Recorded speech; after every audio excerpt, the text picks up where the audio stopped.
Chapter 24, Treble Trouble. G'day everyone, Rune here, and this is Chapter 24 of my What If Ash Met Meowth First series. If you're new to this story, click the link in the description below to be taken to the playlist. Now let's begin the next chapter. Silence seems to be becoming something of a common occurrence in the Cerulean gym. The three sisters stare at the note in Misty's hands as dread and fear begin to override any and all other thoughts. Until a loud clap echoes through the room, breaking them from their spiraling thoughts and bringing their attention to Meowth, standing in his usual spot on Ash's shoulder while leaning against the raven's head.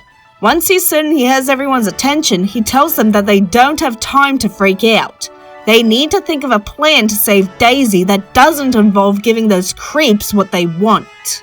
Lily and Violet are upset by Meowth's perceived callousness, but Misty is grateful for the reality check.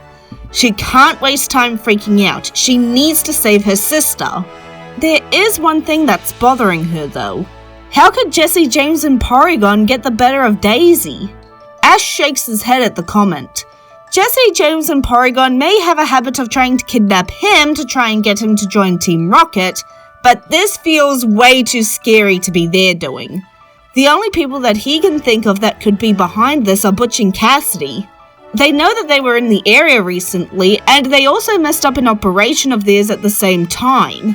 He wouldn't be surprised if they'd stuck around looking for an opportunity to exact some revenge.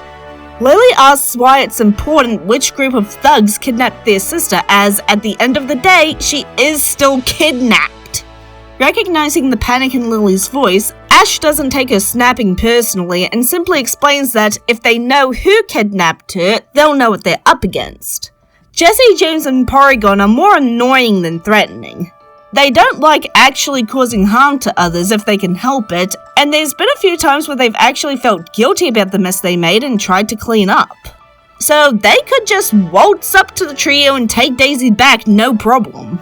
Butch and Cassidy, on the other hand, are much more what you'd expect from a group of criminals and thugs. They are the kind of people that have zero compunctions about hurting other people if it means they get what they want. They also aren't as familiar with their Pokemon selection as they are with the TR trio, so they're going to need to play things safe and careful. There's another moment of silence until Meowth speaks up. I've got a plan. Daisy shifts for the 80th time in the last few hours, trying once again to loosen the ropes binding her even slightly. She winces as all she manages to do is aggravate the burns on her skin where the ropes have rubbed against them. To her right is the entrance to the Cerulean cave, large rocks and a few boulders sitting by the cave, making it look like it had recently been dug. In front of her, Butch and Cassidy stand, looking smug and assured of their victory. Oh, what she wouldn't give for a chance to punch them in the face! She's just beginning to imagine how satisfying that would be when Cassidy's grin takes on a sharp, cruel edge, and she makes a comment about their guests finally arriving. Daisy turns to where the other blonde is looking and spots her triplets walking towards them with a large crate full of Pokeballs. She's only half listening to the conversation going on around her as she stares at the crate. There are so many Pokeballs in there, way too many for them to all have come from the gym. At best, their Pokemon would have filled half of that thing. So where did the other balls come from? Why had they brought the Pokemon in the first place? Where were Misty and her friends? She can't imagine her Spitfire of a sister would have taken her kidnapping lying down. Had they left before the two Rocket members had delivered their message? Her attention is suddenly drawn to something approaching her from behind, and she has to bite her lip to keep herself from screaming, her heart hammering in her chest. Her fears are quickly laid to rest as she hears the whispered voice of Meowth right behind her. He tells her not to move or make a sound as he carefully cuts away at the ropes with his claws. He tells her that as soon as he cuts her ropes, he's going to give a signal, and she is going to need to run. With her hands behind her back, Daisy gives him a clumsy thumbs up to let him know that she's heard and understood. After a few more minutes, the last of the ropes are cut, giving Daisy back full mobility, and Meowth shouts, "Now!" The moment he does, Daisy is running towards her sisters as Ash, Brock, Misty, and the Cerulean City's officer Jenny emerge from the crate of Pokeballs. which Daisy now realizes are completely empty. Her rescuers call out their Pokemon as Daisy runs past them to her triplets, who are standing back and letting the others handle things. However, just as she's about to reach them, she hears a scream and spins around to look behind her. Her heart freezes in her chest as she sees Misty on the ground, her leg trapped under one of the large boulders that had previously been surrounding the cave entrance. Beside her, Ash is attempting to shift the boulder off of her just enough to let her get her leg out, Charizard right beside him. Looking over to Cassidy and Butch, she sees Brock and Officer Jenny facing off against the Crooks' Hypno and Primeape, the former of whom is currently levitating several large rocks and preparing to throw them at the duo. Without stopping to think, Daisy grabs a ball from one of her sisters' belts before running back toward the battle. It doesn't matter which of her sisters she took the ball from, or what the Pokemon is. She knows that they'll help her. After all, their Pokemon are one of the few things the triplets have ever been able to share with each other.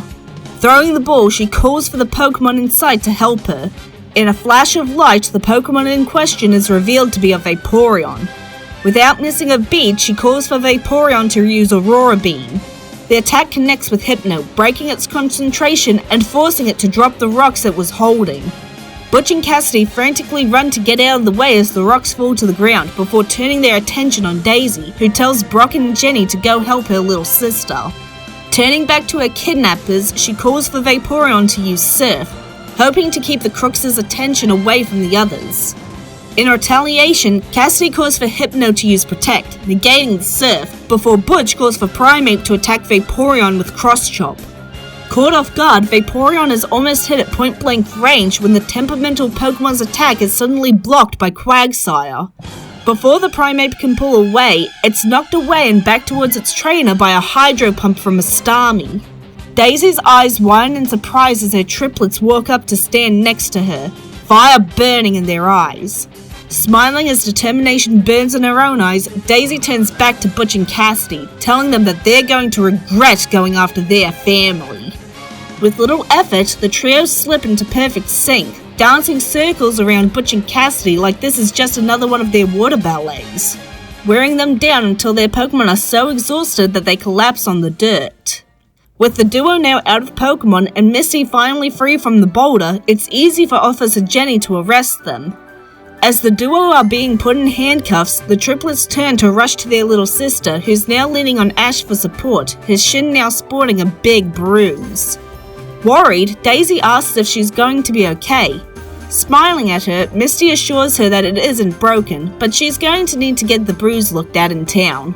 She then turns a sharp look on Daisy and Violet, asking why they hadn't fought like that in their battle back at the gym.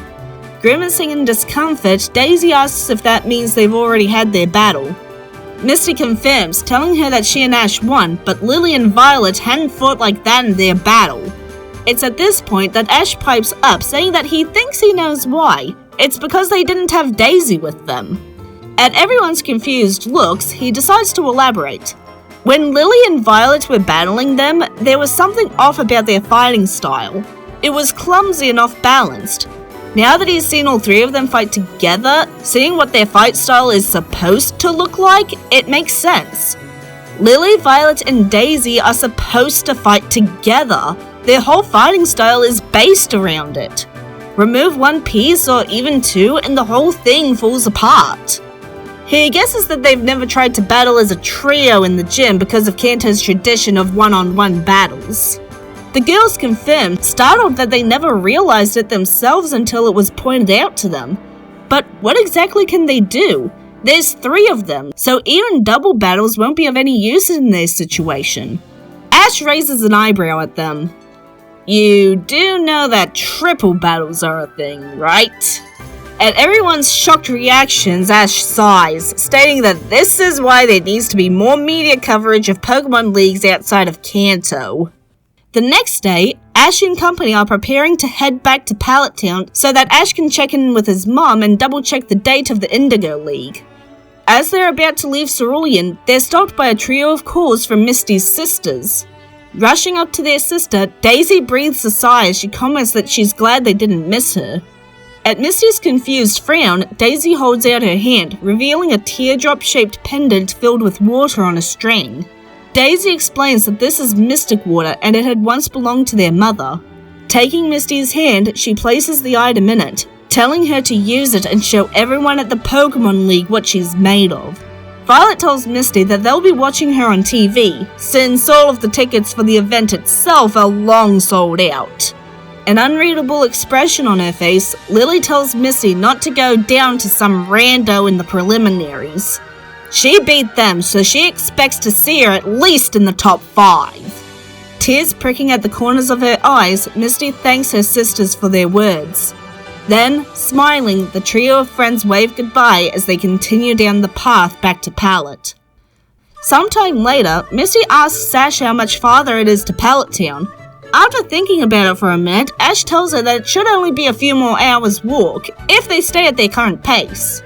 At Ash's words, Togepi's eyes light up with excitement at finally getting to meet his grandma in person.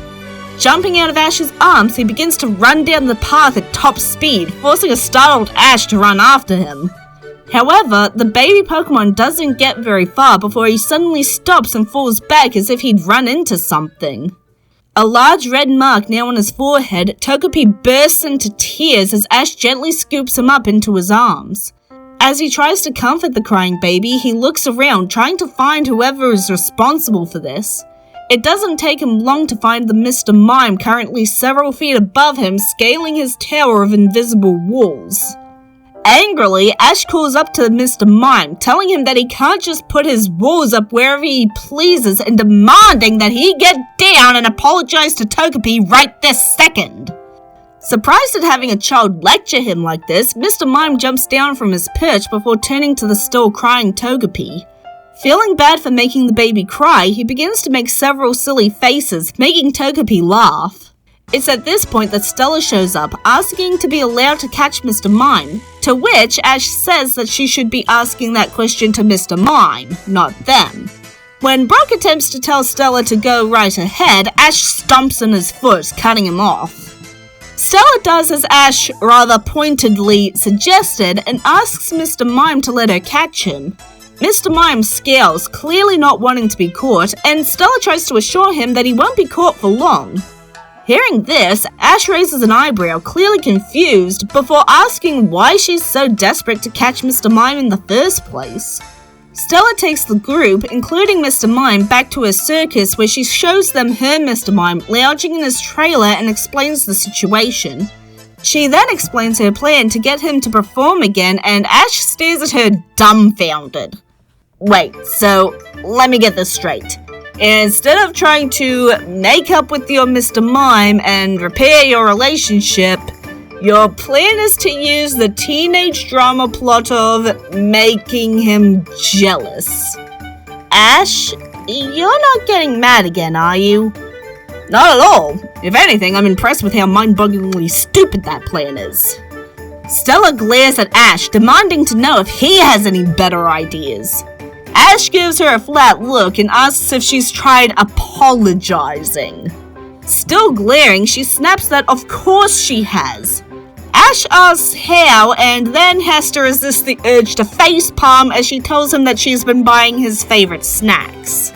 Slowly, as if talking to a child, Ash tells her that that's not an actual apology. That's more like she's trying to buy Mr. Mime's obedience with food. Stella, now thoroughly confused, asks what an actual apology would look like. At this, Ash turns to Meowth, asking if he wants to take this one. With a smile, Meowth pulls a blackboard and a professor's outfit out of Hammerspace and begins to lay out the 5 steps of apologies. 1. Clearly state what it is you're apologizing for. 2. Acknowledge who it is you hurt with your actions. 3. Acknowledge why what you did was hurtful. 4. Promise to take steps to ensure it never happens again. 5. Actually take steps to ensure it never happens again. With his lecture done, he shoves the items away and back into Hammerspace, and after a little more needling, Stella does agree to try it. Going up to her Mr. Mime with Meowth at her side to act as a translator, she apologizes to Mr. Mime properly.